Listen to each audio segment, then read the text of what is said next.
Selamat pagi Pak Jondri. Perkenalkan saya Petrosina Angwarmase dengan NIM 1030523000119 dari kelas DS 4702 dan saya berasal dari kelompok 11, namun karena ada satu dan lain dua hal, saya mengerjakan eh, tugas ini sendirian. Di sini saya Petrosina akan mempresentasikan tugas pemodelan pergerakan saham menggunakan metode random walk yang sudah saya lakukan. Langsung saja ke slide selanjutnya. Di sini ada latar belakang. Latar belakangnya adalah harga saham mencerminkan kondisi ekonomi dan dipengaruhi berbagai faktor. Metode random walk digunakan untuk memahami pola pergerakan saham secara acak melalui data historis. Mahasiswa mempelajari konsep statistik, simulasi, dan pengolahan data untuk memodelkan pergerakan saham dan mendukung pengambilan keputusan investasi. Lalu slide selanjutnya di sini ada tujuan. Tujuan dari mengerjakan tugas ini diharapkan agar yang pertama dapat memahami metode random walk dalam memodelkan pergerakan harga saham. Lalu yang kedua, menggunakan simulasi untuk memperkirakan skenario pergerakan saham di masa depan. Lalu tujuan yang ketiga adalah menganalisis pengaruh faktor eksternal terhadap hasil simulasi. Di sini ada metodologi yang ada pada random walk. Itu ada dua komponen utama, yaitu ada komponen deterministik yang merupakan kondisi ekonomi dan kebijakan pasar dalam menentukan tren harga. Lalu ada metodologi yang kedua, yaitu komponen acak. Di sini maksudnya adalah perubahan harga yang tidak dapat diprediksi yang disebabkan oleh perasaan pasar dan berita. Lalu di sini seperti yang diinstruksikan oleh Bapak, masing-masing kelompok dianjurkan agar memilih 4 sektor dari sektor-sektor yang ada. Di sini saya memilih yang pertama sektor pertambangan. Nanti saya akan mengambil eh, data finance finance dari PT Fail Indonesia. Lalu yang kedua dari sektor properti yang akan data keuangannya diambil dari PT Ciputra Development. Lalu yang ketiga adalah sektor konsumen non-primer yang akan diambil dari PT Gudang Garam. Lalu yang keempat yaitu sektor transportasi dan logistik. Di sini saya akan mengambil data keuangan dari PT Bluebird. Oke. Baik, lalu selanjutnya adalah penjelasan mengenai apa itu drift dan volatility. Drift adalah drift itu menggambarkan kecenderungan arah pergerakan harga, kecenderungan arah pergerakan harga apakah arah bergerak naik atau turun dalam jangka waktu tertentu. Kalau volatility atau volatilitas yaitu menunjukkan sejauh mana harga dapat berubah akibat faktor-faktor yang tidak pasti atau acak.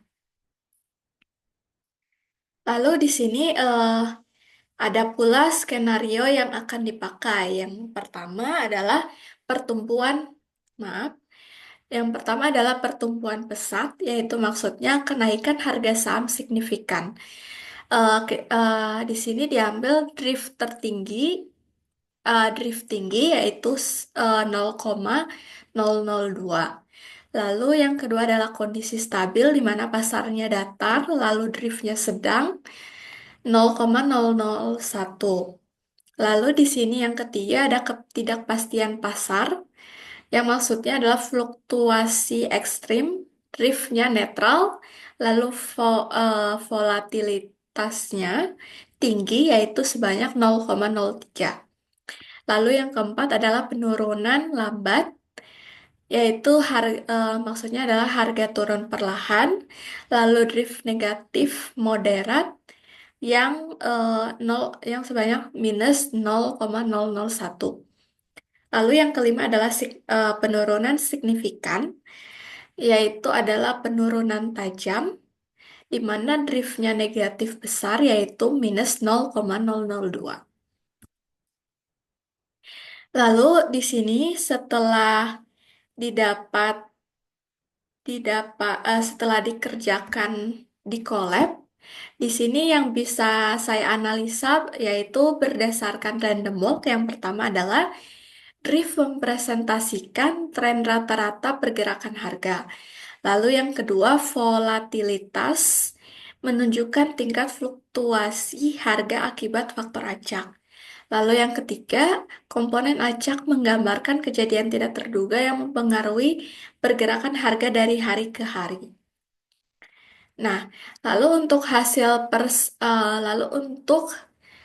dari per sektornya di sini sektor yang pertama adalah sektor pertambangan.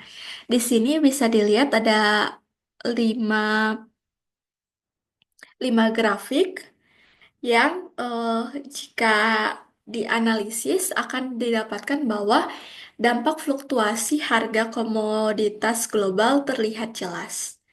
Di sini bisa terlihat jelas. Lalu untuk sektor properti ditangkap bahwa respon terhadap perubahan kebijakan perumahan dan kredit.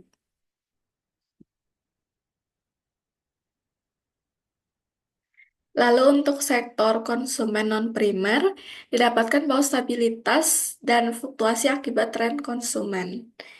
Lalu untuk keempat, yaitu sektor transportasi dan logistik, ketergantungan pada permintaan, transportasi dan bahan bakar. Lalu di sini kesimpulan yang dapat saya ambil setelah mengerjakan tugas, semua tugas itu adalah yang pertama, peran random walk, yaitu model ini dapat memprediksi berbagai pola pergerakan harga saham melalui kombinasi drift dan volatilitas. Lalu yang kedua ada kesesuaian simulasi, yang di dalamnya ada pula skenario optimis dan moderat mencerminkan pasar yang stabil. Lalu yang kedua, skenario volatilitas tinggi mencerminkan ketidakpastian pasar. Lalu skenario resesi menunjukkan dampak krisis ekonomi. Lalu kesimpulan yang ketiga adalah pengaruh faktor eksternal, yaitu harga saham sangat dipengaruhi oleh kebijakan pemerintah, kondisi global, dan juga permintaan pasar.